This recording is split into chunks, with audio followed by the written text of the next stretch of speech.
ఇది భగవద్గీత 15వ అధ్యాయం పురుషోత్తమ యోగం. జీవిత వృక్షం రహస్యం. ఎవరు నిజమైన పురుషోత్తముడు? గీతా అధ్యాయం 15. ఈ ప్రపంచం మనకు ఎంత నిజంగా కనిపిస్తుందో, కానీ ఇది నిజంగా శాశ్వతమా? మన జీవితమంతా మనమొక చెట్టు లాంటి వ్యవస్థలో బతుకుతున్నాం. శ్రీకృష్ణుడు ఇప్పుడొక అద్భుతమైన ఉపమానమిస్తున్నాడు. ఈ సృష్టి మొత్తం ఒక వృక్షం లాంటిదని చెప్తున్నాడు. కానీ ఇది సాధారణ చెట్టు కాదు. ఇది తలక్రిందులుగా ఉన్న వృక్షం. దాని మూలాలు పైన ఉన్నాయి, దాని కొమ్మలు కింద విస్తరించి ఉన్నాయి. సంసార వృక్షం.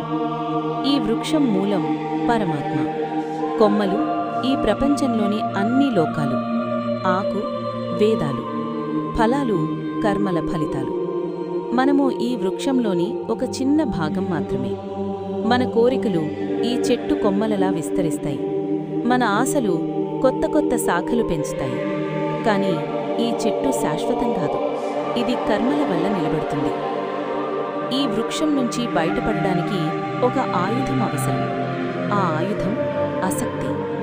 ఆసక్తి అనే కత్తితో ఈ వృక్షాన్ని నరికి మూలాన్ని అన్వేషించాలి.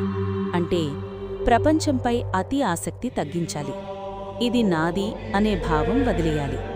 అప్పుడు మన దృష్టి పైకి తిరుగుతుంది, మూలం వైపు. పరమధామం. కృష్ణుడు చెప్తున్నాడు, ఒక పరమస్థానముంది. అక్కడికి చేరినవాడు తిరిగి రావాల్సిన అవసరం లేదు. అది సూర్యుడు ప్రకాశించని స్థలం, అది చంద్రుడు వెలిగించని స్థలం, అది అగ్ని అవసరం లేని స్థలం.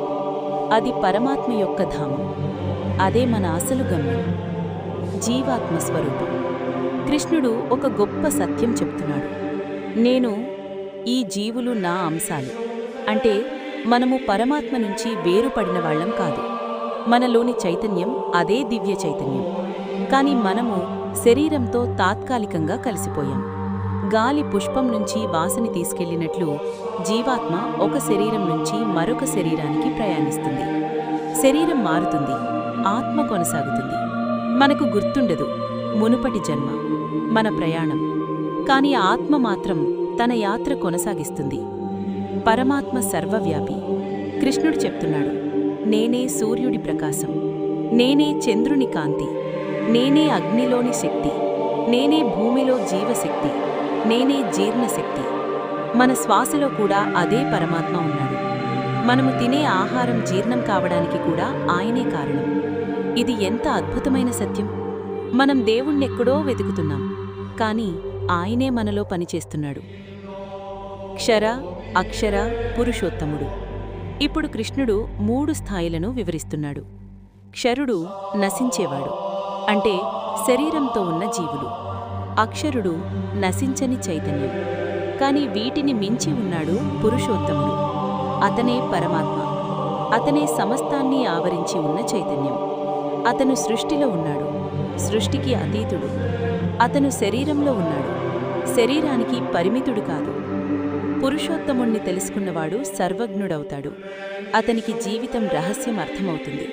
అతను భయపడడు, ఎందుకంటే అతనికి తెలుసు, నేను ఈ చెట్టు కాదు, నేను మూలానికి చెందినవాడిని. మన జీవితానికి సందేశం. మనం రోజూ ఈ సంసార వృక్షంలో మునిగిపోతున్నాం. కోరికలు, ఆశలు, పోటీ, అసూయ, ఇవి మనల్ని కిందికి లాగుతున్న కొమ్మలు. కాని మనం ఆసక్తి అనే కత్తి పట్టుకుని ఈ బంధనాన్ని నరికితే మన దృష్టి పైకి తిరుగుతుంది, పరమ మూలం వైపు. అంతిమ సందేశం.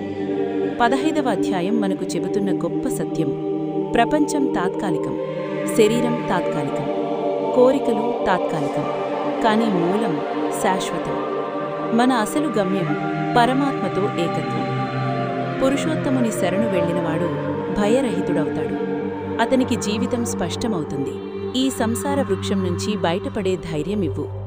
ఆసక్తి అనే కత్తిని ప్రసాదించు. నీ మూలానికి చేరుకునే మార్గం చూపు.